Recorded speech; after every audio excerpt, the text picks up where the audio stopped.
Y las cumbres no sirven para nada, las reuniones cumbres, o sí, o no logran gran cosa para sacar del abismo a los que están en el abismo. Poco han servido hasta ahora para llegar a los abismos. Poco han servido. Yo he sido un subversivo de las cumbres. Desde las primeras a donde fui comencé a lanzar mi voz crítica. En una ocasión yo, en Dominicana, en una cumbre de las primeras a la que fui, ya tenía primer año de gobierno, pero fuimos a varias cumbres muy seguidas, ¿no? A veces son muy seguidas, las cumbres de presidentes. Entonces dije que nosotros andábamos de cumbres en cumbres y nuestros pueblos de abismos en abismos. Y siempre he tratado, a veces genero sin querer malestares. En una ocasión se molestó un presidente, yo le respondí duro, él volvió, el otro, se generó ahí, yo le dije, bueno, es que no estamos acostumbrados al debate, venimos a las cumbres cada quien a dar un discurso, una foto en familia, una cena de estado, un show musical muy bien preparado y goodbye, adiós, hasta la próxima cumbre, ¿no? Es decir, vamos a analizar problemas. Generalmente no se analizan problemas.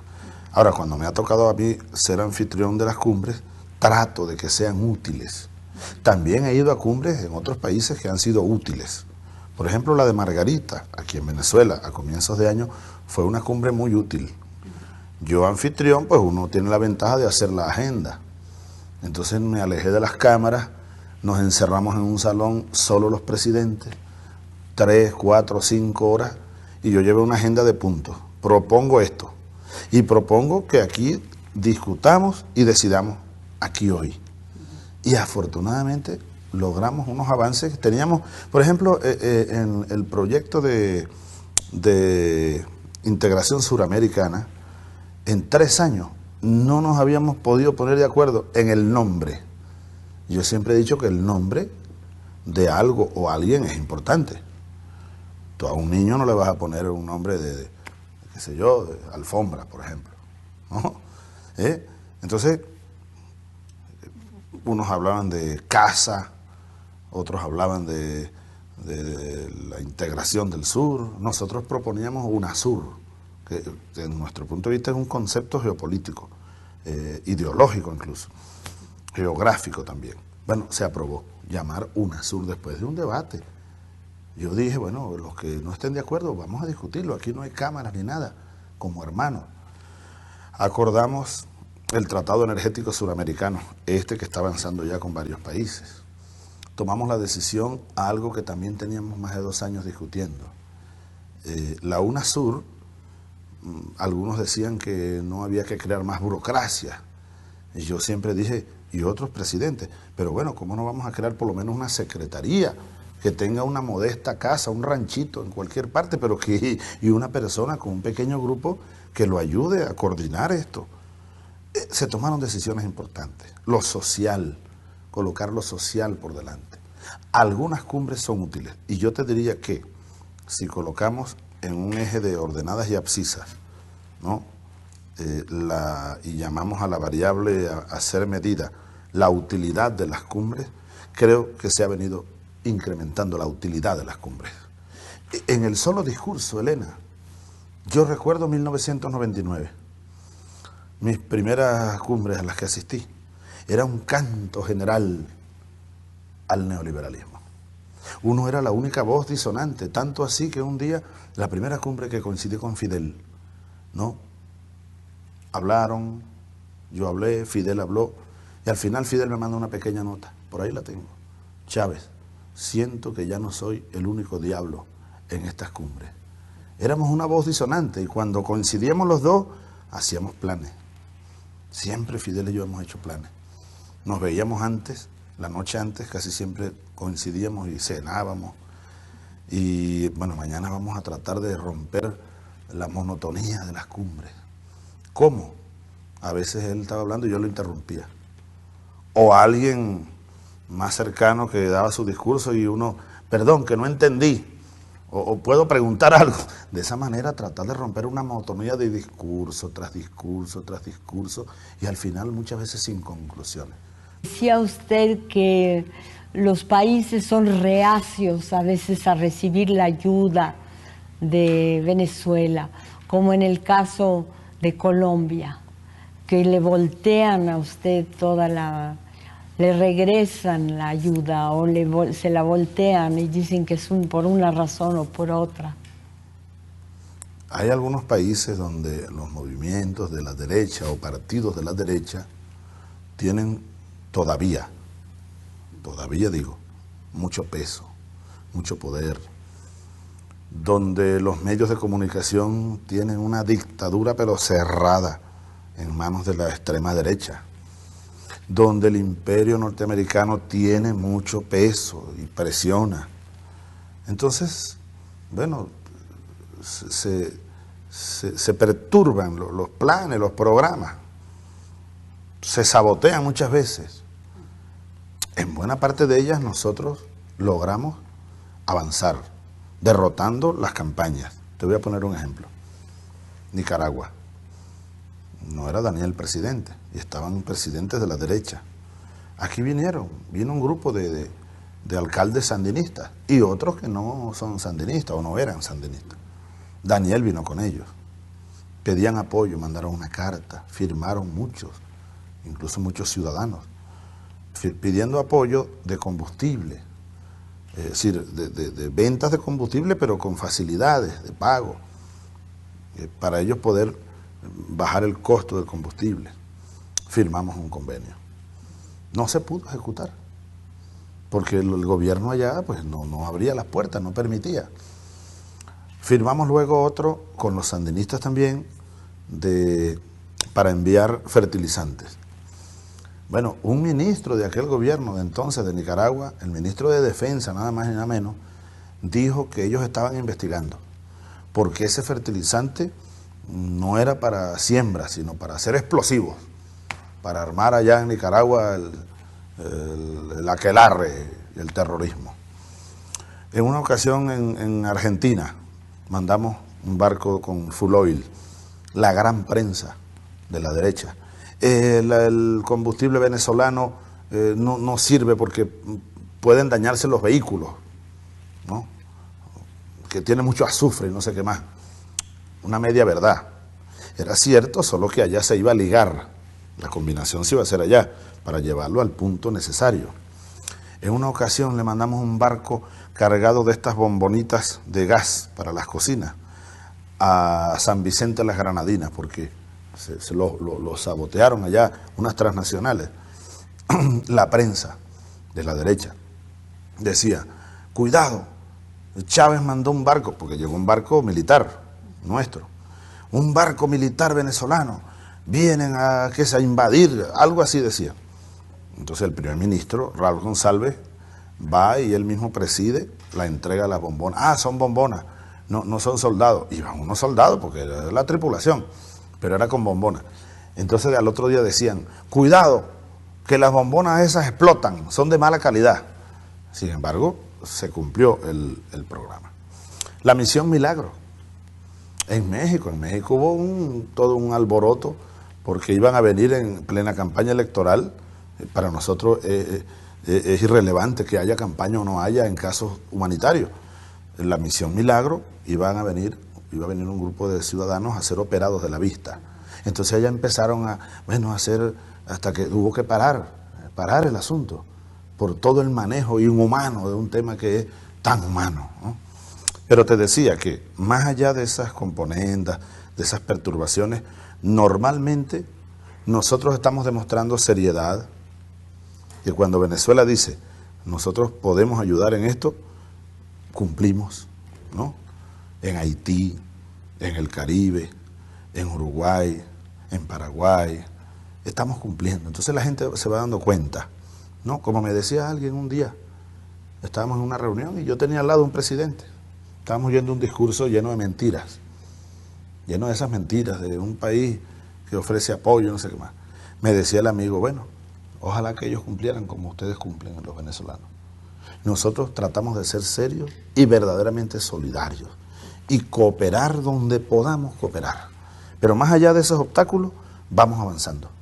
Es firme el avance de la cooperación venezolana en todo el continente, incluso en Estados Unidos. Pues no te digo que estamos llegando ya a 100.000 hogares beneficiados por el programa de Heating Oil. Allá trataron hasta por vía judicial de prohibirlo, pero no pudieron porque es una empresa, aun cuando venezolana, está en territorio de los Estados Unidos. ¿Quién puede prohibirle a una empresa cooperar con una comunidad pobre? Sería lo último. Entonces, por eso te digo, es una acción tan llena de tanto humanismo que termina imponiéndose la verdad y los pueblos reconociendo que es en verdad una acción de humilde cooperación que no ha podido ser detenida ni saboteada a pesar de los grandes esfuerzos que ha hecho el imperialismo. ¿Y qué tendría Venezuela si no tuviera petróleo?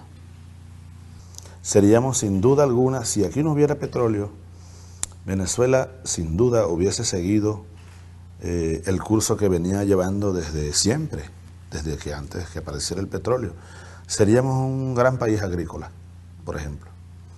Aquí habría grandes campos, todas esas sabanas que hoy están despobladas, todas esas sabanas y tierras y montañas muy fértiles, que son millones de hectáreas, donde están ociosas, estarían sembradas, estoy completamente seguro. Seríamos un país agrícola, agroindustrial, de pescadores, seríamos grandes pescadores, un país turístico, dígame con las bellezas que tenemos, el salto de agua más alto del mundo y las selvas de Guayana, el Orinoco, la Sierra Nevada de Mérida, las grandes sabanas del Orinoco, las islas paradisíacas que compartimos con los países del Caribe. El modelo petrolero aquí causó, el desmontaje y el desmoronamiento de toda la cultura productiva que Venezuela desde siglos tuvo. Aquí vivían los indígenas, los caribes eran grandes navegantes, grandes pescadores, los timotocuicas en los Andes, compartidos hoy por Venezuela y Colombia, eran grandes agricultores, así como los incas tenían calzadas, sistemas de riego. Todo eso fue demolido prácticamente por la cultura petrolera. El modelo monoproductor petrolero nos hizo un gravísimo daño. Tú sabes que hubo un venezolano, a quien nosotros respetamos muchísimo, se llamó Juan Pablo Pérez Alfonso, fue uno de los fundadores de la OPEP, estuvo también en el Partido de Acción Democrática, pero cuando era de izquierda, luego él sale de allí.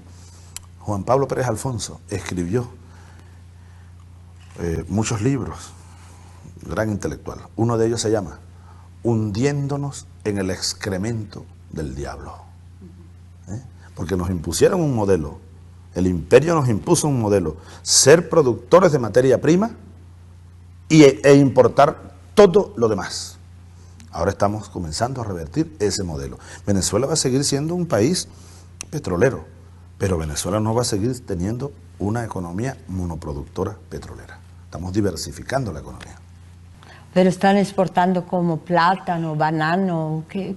En primer lugar, nuestro interés no es pasar a ser país exportador, es producir lo que consumimos. Claro. El autoabastecimiento, al menos alimentario, la soberanía, y en la Constitución está contenido, debemos lograr la soberanía alimentaria. Sin embargo, Venezuela, con el potencial que tiene, a pesar de estar tan disminuido por lo que aquí ocurrió, que ya te contaba, nosotros, por ejemplo, hemos estado exportando cacao. El cacao nuestro es maravilloso y estamos potenciándolo, sobre todo en las zonas negras de Barlovento, de la población afrodescendiente. Hay un cacao en Aragua, de lo mejor del mundo. Yo te ofrecía un chocolate ahora y no sabes lo que te estás perdiendo. Tú vas a París, allá donde tú naciste, y por allá en Europa, el cacao venezolano, es de los más cotizados. Café, hemos exportado café. ¿De cuándo en cuándo? En este momento queremos asegurar la producción nacional. Arroz, somos un país arrocero y de un gran potencial. Ahora con Cuba hemos firmado un convenio para hacer una empresa mixta arrocera con Vietnam. Los vietnamitas están ayudándonos, diseñando, por ejemplo, el delta del Orinoco. Es un gigantesco territorio para sembrar arroz hasta que tú te canses, pues. Entonces, tenemos potencial para exportar algunas cosas, pero no es nuestro objetivo inmediato, sino autoabastecernos. La ropa, en el Orinoco se da un algodón de los mejores del mundo porque es de fibra larga comparado con los algodones del Nilo. Estamos adelantando un proyecto de algodón y trayendo de Argentina tecnología, ¿para qué? Para el desarrollo de lo que llaman la cadena productiva. Antier estábamos inaugurando 13 laboratorios de entomopatógenos y entomófagos. Esto es para eliminar las plagas de manera ecológica y para crear abonos orgánicos, para ir disminuyendo la contaminación de los agroquímicos y toda esta cosa, y elevar la producción de papa en los Andes, por ejemplo. Estamos hemos inaugurado varios centros genéticos de alta tecnología para los bovinos, elevar la producción de carne y de leche. En fin, estamos haciendo 1000 cosas para convertir a Venezuela en país agrícola, en país industrial, en país turístico, el Caribe. Margarita, por ejemplo, hasta hace 10 años estaba ubicada en zona roja del Caribe. No recomendaban mucha delincuencia, narcotráfico, mafias, violaciones, asaltos, las playas contaminadas. Margarita hoy cambió de rostro, pero bastante. Los Roques, también el turismo interno, el turismo, lo hemos llamado turismo popular. Así que vamos en ese camino, diversificar el modelo económico, ahora en el marco de un proyecto socialista, lo cual le da un carácter especial a todos estos planes económicos. Yo, la mayor parte de mi tiempo me la paso además de todas las otras cosas, estudiando, pensando y discutiendo lo económico, porque hay ahí una columna central del modelo que queremos construir. Bueno, usted hace un momento, presidente, mencionó la palabra ropa, y yo me preguntaba por qué todos usan el rojo, las camisas rojas. ¿Es para estar de acuerdo con su ideología o a qué se debe? Yo creo que nos gusta mucho el rojo, y te voy a hablar primero por mí. Yo tenía un problema. Todos los domingos aló presidente. Y entonces alguien tomó la costumbre de que todos los domingos tenía que ponerme una camisa que si coloradita, que si de rayitas y combinado. Yo dije, no, esto es un problema porque esto es gastar un dinero. No, yo no soy ningún showman. Entonces dije, voy a buscar algo como un uniforme. Y conseguí este. Yo siempre he sido sandinista. Tú sabes que es el color sandinista, el negro y rojo. Luego creo que, siguiendo mi ejemplo, bueno, mira, están esos muchachos de rojo por todos lados, rojo. Y bueno, y es el color tú sabes que el rojo, además para nosotros tiene otra connotación. El rojo de las boinas rojas del 4 de febrero, de las tropas que me tocó comandar, eran las tropas boinas rojas. Y la boina roja, después de ese 4 de febrero del 92, se convirtió en un signo popular. Las hacían de todas ya más nunca hemos visto boinas aquellas de fieltro, unas grandotas, otras chiquiticas, los niños se ponían boinas rojas. Fue el despertar del rojo. Y hoy, bueno, se ha hecho casi, pero fíjate, esto no lo usan. Hay algunos que critican que ese es el uniforme, que no sé qué más, pero es bonito además el rojo. Rojo encendido, a mí me gusta mucho el rojo. Es para usted un discurso de altura, un discurso político de altura. Uno que se dé allá con Evo Morales, allá en el lago Titicaca, hasta 3.000, 4.000 metros sobre el nivel del mar, de altura. La altura es relativa, ¿no? Como toda medida es relativa. Yo más bien trataría de no dejarme llevar siempre trato, de no dejarme llevar por los discursos acartonados. Yo, por ejemplo, casi no escribo discursos. ¿No? Trato de ser oportuno, de que lo que yo vaya a decir primero me salga de verdad del alma y que sea pertinente con lo que está ocurriendo a mi alrededor. Así que prefiero hablar de discursos oportunos y útiles, orientadores, pero esto de la altura tiene para mí otras connotaciones, ¿no? Quizá otras connotaciones. Es lo que te puedo decir sobre ese tema. ¿Pero qué connotaciones? ¿Connotaciones de sentirse Bueno, superior? la altura de las élites. Ajá. El discurso de altura, ¿no? De las élites. Quizá un discurso de altura pudiera correr el riesgo, si vamos a calificarlo así, de estar desenganchado de la realidad por lo alto. Yo conocí presidentes aquí, los venezolanos conocimos presidentes que daban discursos de altura. Es muy utilizada la expresión, el discurso del estadista, ¿no? Entonces eran discursos muchas veces huecos, llenos de retórica, pero muchas veces desconectados de la realidad, ¿no? Por eso te digo, conexión con la realidad, coherencia, y ser coherente y ser fiel con el discurso. Es muy importante ser fiel con el discurso. Pero ser presidente es estar en la altura, ¿no? En mi caso, no. ¿No? Más bien en las bajuras. ¿Por qué en las bajuras? Porque ahí está la verdad. Hay una canción de Ali Primera, de hace varios años. Ali Primera, un cantor venezolano muerto hace varios años, lamentablemente. Él tenía una canción de tantas, esas canciones que dan a la conciencia, que golpean la conciencia, que generan conciencia. Dice: la verdad de Venezuela no se ve en el country club, la verdad se ve en los cerros con su gente y su inquietud. Es decir, un presidente, y déjame decirte algo, yo no soy presidente, yo estoy cumpliendo una tarea que se llama ser presidente. Ahora, yo siempre debo recordar que soy, que la esencia de mi ser, un hombre de un pueblo. Entonces generalmente me despojo de las llamadas majestades del poder. Normalmente lo hago adrede. Incluso el mismo instinto seguramente me lleva a no sentirme en las alturas del poder. Para mí no hay alturas del poder. Otros pudieran sentirse en las alturas del poder. Yo recuerdo, Elena, cuando salí de prisión, el mismo día, era 26 de marzo del año 1994, y algún periodista me preguntó que a dónde iba ahora, y yo le respondí así por instinto, le dije: voy a las catacumbas con el pueblo.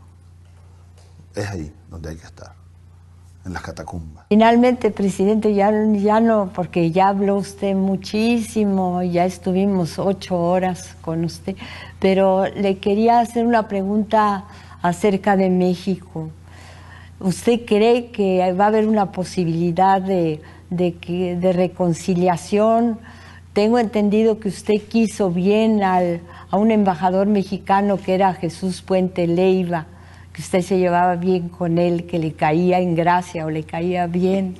Puente Leiva, ¿qué se haría? No sé qué se ha hecho Puente Leiva. Está en México. Está en México. ¿Tú lo conoces? Lo conozco sobre todo por usted, porque él dice que él es muy amigo de usted, o no tanto. Tuvimos una buena relación. Está presumiendo. Yo con él bromeaba, así como hoy usted me vio bromear con la embajadora argentina, ¿no? Yo con Puente Leiva, cada vez que estaba en un acto, yo algo le decía. Teníamos una buena relación. Le envío un saludo, en todo caso, desde aquí, claro, a Puente Leiva. Pero la relación con México va pues mucho más allá de asuntos anecdóticos o personales. No. En mi caso, yo cargo a México por dentro, y no estoy exagerando. Yo me crié en un campo, ¿sabes? Y en ese campo había un cine, el Cine Bolívar de Sabaneta de Barinas. Y mi padre era maestro de escuela. Y él tenía con nosotros una medida como de motivación. En base al rendimiento escolar, íbamos al cine con él o no íbamos. Y yo casi nunca me perdí las películas de los sábados del matiné. Y eran películas mexicanas, yo me las vi casi todas. Las de hace poco me enteré y me dolió mucho, lo vi en televisión, murió Luis Aguilar, Antonio Aguilar. Tony Aguilar. De Zapata. ¿Ah? Hizo el papel de Zapata. Él hizo el de Zapata y el de Mauricio Rosales, ¿no? E incluso en una época, yo saliendo de la niñez y entrando en la adolescencia, me llamaban Tony Aguilar. Porque yo me la pasaba cantando, Antonio Tony, me decían. Antonio Tony, Porque yo me la pasaba cantando las canciones de Tony Aguilar y trataba de darle el tono. Me dicen el Rayo, mi nombre de pila es Mauricio Rosales. Una canción, la del Rayo Rosales. Y así. Ay, ay, ay, ay, ¿dónde andarán esos ojitos que me hicieron suspirar? Esa es la Ojitos Verdes. Antonio Aguilar. Vi casi todas esas películas. Luis Aguilar, que era hermano de Antonio. Bueno, Jorge Negrete, Miguel Aceves Mejía, Flor Silvestre. Yo fui de esa época, yo me crié en ese cine.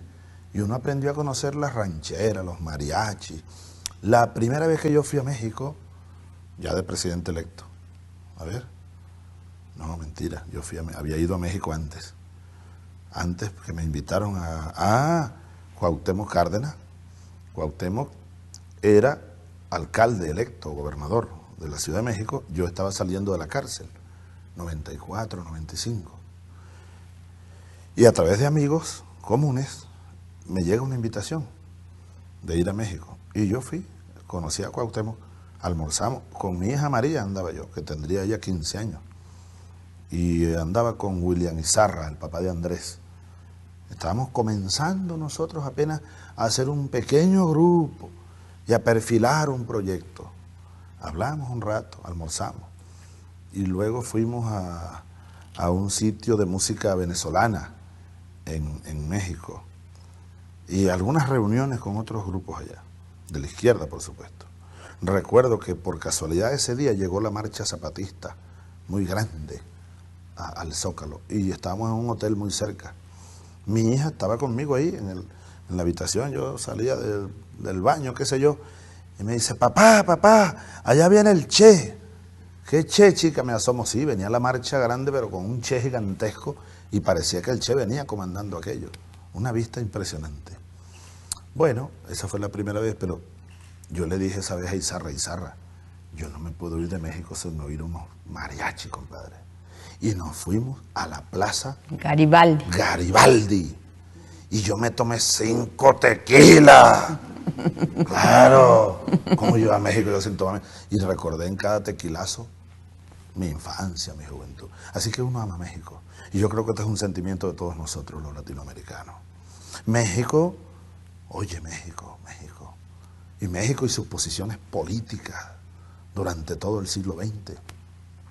México y la primera gran revolución de América Latina.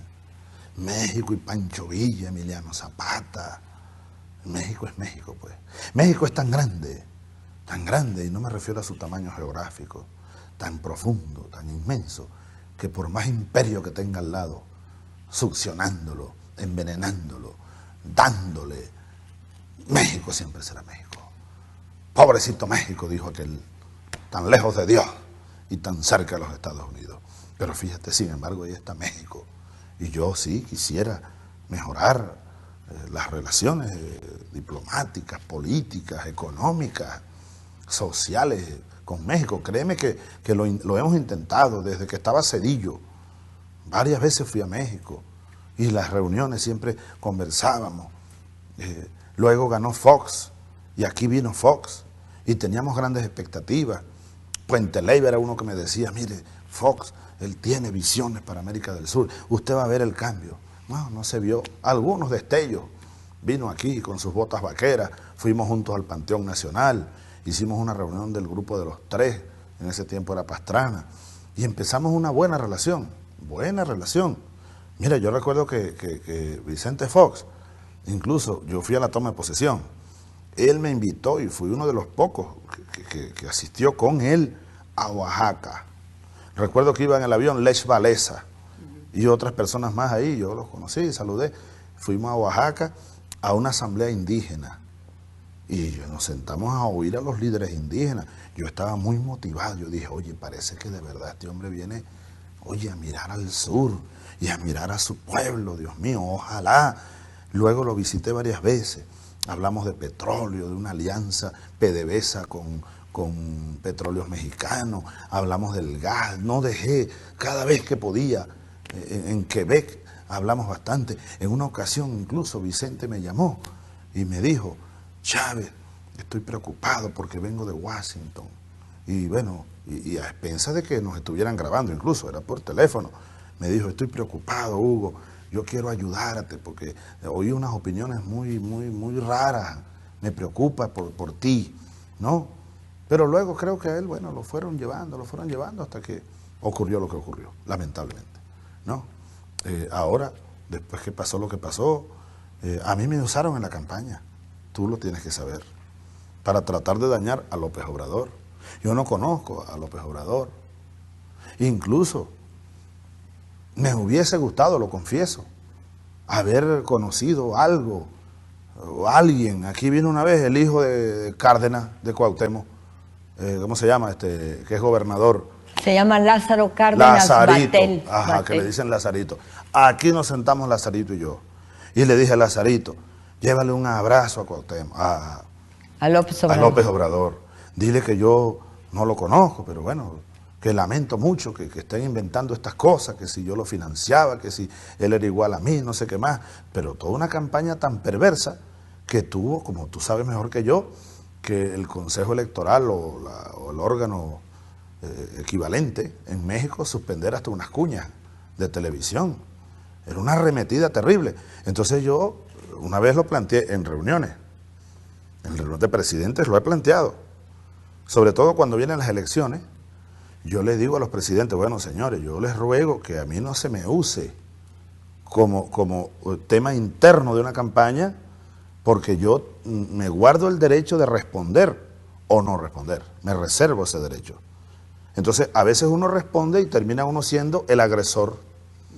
El tema de Fox, él fue el que comenzó. Después de la cumbre Mar del Plata, él dio unas declaraciones en el avión a los periodistas.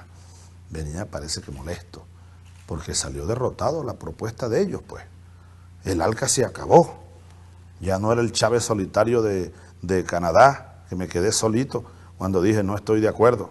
Estaban los demás, todos aprobaron. Todos, hasta Cardoso. Yo le dije después, Cardoso, ¿y dónde está el discurso? Hablando del discurso, ¿no? Y la consecuencia con el discurso. Cardoso dio tremendo discurso esa vez, que yo lo aplaudí de pie. Me puse de pie y fui el único. Y me fui allá y lo saludé y lo felicité en Quebec. Cardoso terminó diciendo, el ALCA no es más que una propuesta, nuestro camino es el Mercosur. Oye, qué bueno. Pero luego aprobó todo. Y yo incluso le dije, bueno, Cardoso, ¿y el discurso? Dice, bueno, táctica y no sé qué más. Bueno, me quedé solo, ¿no? Y ahí debe estar registrado, el presidente de Venezuela no aprobó y bueno, fue el único que... Ahora en Mar del Plata, 5 años después, ya no estaba yo solo, era Lula, Kirchner, Tabaré, el paraguayo Nicanor, los 5. Ahí nos plantamos, pero en línea, y no pudieron, querían barrernos por avalancha. Fue cuando Kirchner dijo, no aceptamos que vengan a patotearnos aquí. Y se fue Bush, ya comenzando la noche se fue sudado y derrotado. Y Fox se quedó defendiendo con otros más. Entonces, yo lo que hago es responder, ¿no? Lo que hago es responder. Lamento mucho que haya ocurrido esto, pero ciertamente tú comprenderás que es muy difícil que después que un candidato lo haya utilizado a uno, a mí, como objeto interno, para restregarle al otro, que tú eres un dictador del Caribe como Chávez, para tratar de hacerle daño. Eso no es ético, eso no es política. Después que pasan las elecciones, si ese candidato gana, pretende tener buenas relaciones con nosotros. Bueno, uno pudiera tenerla, pero aquí hay dignidad, ¿sabes? Y aquí hay vergüenza. A veces uno trata de pasar la página. Con México hemos dicho, pasemos la página, pero sin embargo no es fácil. Hay muchos factores y sobre todo Estados Unidos. Estados Unidos no quiere que Venezuela tenga relaciones buenas con ningún país de América Latina. Ellos tratan de sabotearlas, de perturbarlas, y menos aún con México. Unas relaciones de Venezuela con México óptimas le preocuparía a Estados Unidos, porque nosotros sí tendríamos muchas cosas que decirle a los mexicanos. Desde nuestro punto de vista, buscar una alianza petrolera. Mira, México, los mexicanos deben saberlo. Esto a uno le preocupa. México, las reservas de gas de México van hacia abajo. ¿Por qué? Porque Drácula, tienen a Drácula al lado. A Drácula al lado. Están chupando los Estados Unidos, bueno, una cantidad grandísima de recursos. Y luego el futuro de México. Y luego, ese es un tema, yo se lo planteaba a Fox, viendo las tablas de la OPEP. En la OPEP tenemos las reservas de cada país, nadie nos va a meter mentiras. Lo mismo que a Brasil, yo le digo a Lula, mira, según esto, a Brasil le queda reserva de petróleo hasta tal año, Lula. No te dejes engañar o manipular, esta es la verdad, Lula. Está demostrado, ojalá consigan, pero mientras tanto, vamos a hacer un acuerdo, un plan. Venezuela tiene petróleo y gas para compartirlo de manera racional. ¿Ve? Nosotros sí tendríamos muchas cosas. Yo me imagino en México, ponte tú que yo vaya a una visita a México de 3, 4 días, a hablarle a los mexicanos. Eso les preocupa a los estadounidenses. ¿Ve? Habría cosas que decir, habría cosas que analizar. El TLC, por ejemplo. El TLC. ¿Ese es el futuro de México? ¿El TLC? ¿O sería algo como el ALBA? ¿O la integración de México verdaderamente a Sudamérica? A los proyectos, energéticos, científicos, tecnológicos, proyectos sociales de integración. Habría muchas cosas que decir y qué hacer con los mexicanos. Ojalá podamos hacerlo, ojalá. Respetando las particularidades de cada quien, como nosotros respetamos a Cuba y Cuba a nosotros, nosotros a Argentina y Argentina a nosotros. Cada quien se respeta al otro, pero en fin, con ese respeto articulando acción conjunta y estrategias conjuntas. A México nosotros lo necesitamos. Muchas gracias, presidente. Gracias a ti, Elena. Ha sido un gusto conversar contigo. Para mí también, mucho gusto. Gracias, Elena. Te felicito por el premio Rómulo Gallego, bien ganado y bien merecido. Muchas gracias. Que nos honra que seas tú la portadora de ese premio. Aquí estaba Gallego, en este mismo salón. Aquí fue que venía, según Jacopini Zárraga que te conté, él venía a darle los mensajes de los golpistas que estaban al frente, en el Palacio Blanco. Hasta que me cuenta Jacopini que se paró Gallegos y le dijo, ya basta, Jacopini, no negocio más. Ellos son Doña Bárbara, yo soy Santos Luzardo. A las 2 horas estaba preso ya, pero con dignidad. De ahí se fue a México. ¿Tú lo conociste? Sí. Sí, personalmente. Sí. Estuve leyendo algunas cosas. Sí, lo conocí. Rómulo Gallegos. Sí. Bueno, gracias, Elena.